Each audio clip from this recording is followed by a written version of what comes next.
India BrahMos aerospace जो है वो एक डील साइन कर रही है, तकरीबन $200 मिलियन की है, जिसमें वो सुपरसोनिक क्रूज मिसाइल्स दे रहे हैं इंडोनेशिया को। अब ये आप देख लें कि ये एक बड़ी डेवलपमेंट है फॉर इंडिया।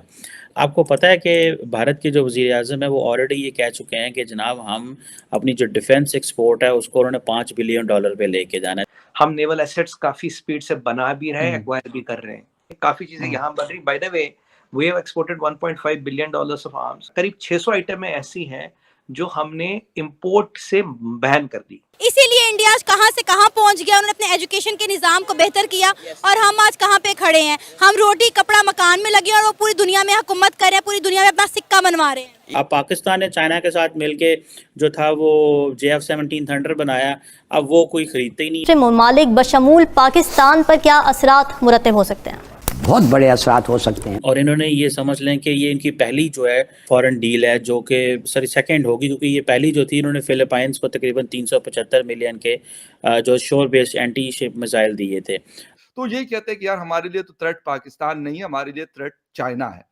और जो मैं ये सोच रहा हूँ बड़े वसूख के साथ, रिसर्च के साथ कह रहा हूँ कि you are moving towards more turbulence की तरफ जाएंगे। हेलो दोस्तों, स्वागत है आप सभी का एपी ज्ञान चैनल पे। तो फ्रेंड्स, आइए देखते हैं पाकिस्तानी मीडिया की लेटेस्ट वीडियो। एक बहुत बड़ी खबर जिसने पाकिस्तानी मीडिया को हिला के रख दिया है, और खबर यह है कि भारत और इंडोनेशिया के बीच डील हुई है, और उस डील के अंदर भारत इंडोनेशिया को $200 मिलियन के भारत में बने सुपरसोनिक क्रूज मिसाइल बेचेगा, जो कि भारत के डिफेंस एक्सपोर्ट को एक तगड़ा बूस्ट है। और मेक इन इंडिया के तहत भारत के लिए यह एक बहुत बड़ी सफलता है। भारत अपने यहाँ बने ब्रह्मोस कॉरपोरेशन के तहत यह मिसाइल इंडोनेशिया को देगा। तो वहीं पे पाकिस्तानी मीडिया इस बात पे रो रही है कि पाकिस्तान और चाइना के कोऑपरेशन के साथ बने J-17 थंडर को दुनिया में कोई नहीं ले रहा। साथ ही साथ पाकिस्तानी मीडिया इस बात को भी लेकर रो रही है क्योंकि इंडोनेशिया एक मुस्लिम मेजोरिटी देश है, तो वह भारत से हथियार खरीद रहा है। तो यह अपने आप में पाकिस्तान के लिए एक बहुत बड़ा झटका है। वैसे तो भारत फॉरेन ट्रेड में किसी रिलीजन एंगल से देखता नहीं, इसलिए भारत को यह नहीं फर्क पड़ता कि कौन देश ले रहा है या नहीं ले रहा है। तो दोस्तों, आइए देखते हैं पाकिस्तानी मीडिया के इस लेटेस्ट वीडियो को। साथ ही साथ आपसे रिक्वेस्ट है कि प्लीज इस चैनल को सब्सक्राइब करके हमें सहयोग दें। Thank you.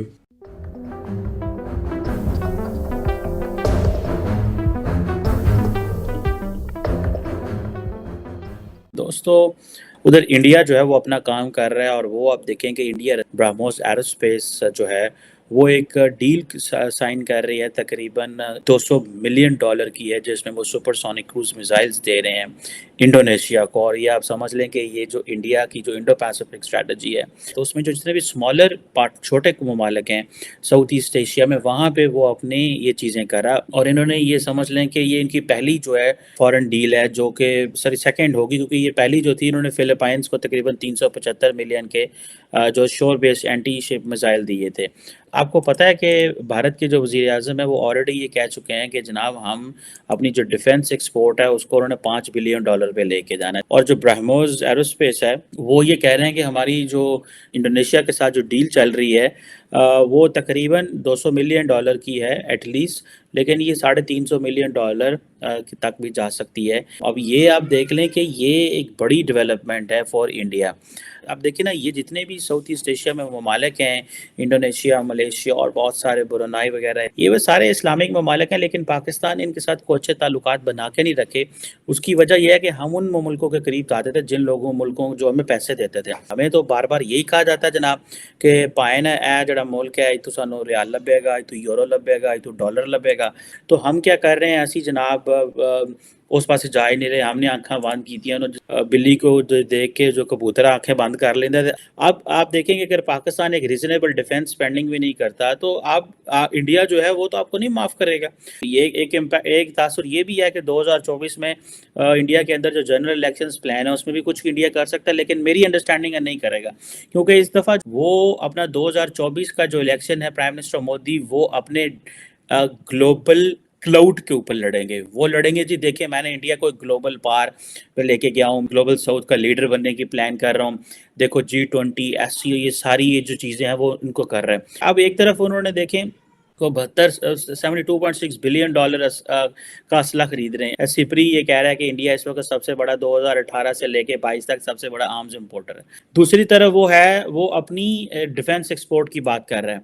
इट मींस के वो अपनी, जिसे वो कहते हैं ना कि हमने अपनी डिफेंस एक्सपोर्ट को ट्रिपल करना है, फाइटर जेट्स, चॉपर्स, ये वो जो उनसे बिक पा रहा है। और आपको पता है कि इंडिया जो थर्ड हाईएस्ट मिलिट्री स्पेंडर है अमेरिका और चीन के बाद, और बाकी मुल्क जो है फिर इसके बाद वो नीचे आ जाते हैं।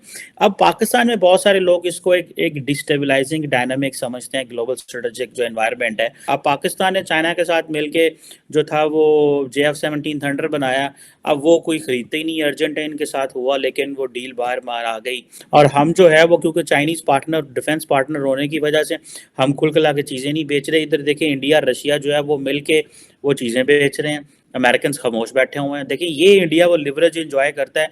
इंडिया मुस्लिम वर्ल्ड में भी लिवरेज सारी ले गया, मिडल ईस्ट में वो वैसे करीब हो गया, वो मजहबी लेंस में जा ही नहीं रहे क्योंकि उन्होंने पता है यार कारोबार करो, बिजनेस, और उनको पता है। और दूसरी बात यह है कि इंडिया को जितना बड़ा हवा और जितनी बड़ी चीज़ अमेरिकन पेश कर रहे हैं साउथ ईस्ट एशिया में और सारे खित्ते में, तो एवरी कंट्री बेसिकली डिज़ायर्स कि हमारी इंडिया के साथ लेन देन, हमारी लाइन सेट हो। इंडिया को जो एडवांटेजेस हैं वो पाकिस्तान उन एडवांटेजेस के करीब तरीन भी नहीं है। चाइनीज़ ये कह रहे हैं कि जो क्वाड है ये एशियन वर्जन है नेटो का। तो ये जो one of the reasons Pakistan has been calling the Kashmir a nuclear flash point, it has basically gone into the dustbin in fact. Sumit भाई, एक तो ये बताइएगा कि सिप्री की जो रिपोर्ट आती है वो कहते हैं कि इंपोर्ट्स आप लोगों ने की हैं और गालिबन आप लोग अभी भी टॉप पर मौजूद हैं, और आगे क्या इरादे हैं, खुद सेल्फ सफिशिएंट जो स्कीम आप लोगों की चल रही है नरेंद्र मोदी साहब की, उस पे कितना अमल दरामद हुआ? देखिए अगर आर्म्स की बात करें, yes we are the biggest arms importer at. कारण क्या है? कारण 2-3 है। यू हैव टू बजट, पहली बात you have to budget a single front war, you have to budget a two front war, right. फिर टेररिज्म बढ़ रहा है, फिर इंडियन ओशन में चैलेंजेस बढ़ रहे हैं, हमारी कुछ बॉर्डर वाटर पे है, हमारा बॉर्डर डेजर्ट पे है, रन ऑफ कच्छ, वहां ग्लेशियर पे है, और यहाँ समंदर में है। Our threat perception over the years has increase, Galwan के बाद, फिर अरुणाचल की घटना के बाद। कारण ये है, एक जो जियोपॉलिटिकल थिंग्स बदल गई है, चीजें बदल गई है। हमने मिलिट्री का बजट बढ़ाया फॉर कैपिटल एक्सपेंडिचर, हम नेवल एसेट्स काफी स्पीड से बना भी रहे हैं, एक्वायर भी कर रहे हैं, तो इसके लिए ये बजट बढ़ रहा है। करीब 600 आइटमें ऐसी हैं जो हमने इंपोर्ट से बैन कर दी। जैसे बुलेट्स की बात करें, जैसे बुलेट प्रूफ जैकेट्स की बात करें, हेलमेट्स की बात करें, ट्रक्स की बात करें, ऐसी कई सारी चीजें फखर भाई जो अलाउड नहीं इंपोर्ट करना, वो इंडिया में ही बन रही है। काफी चीजें यहाँ बन रही। By the way we have exported $1.5 billion of arms, और in next 2 years we have a target of $5 billion.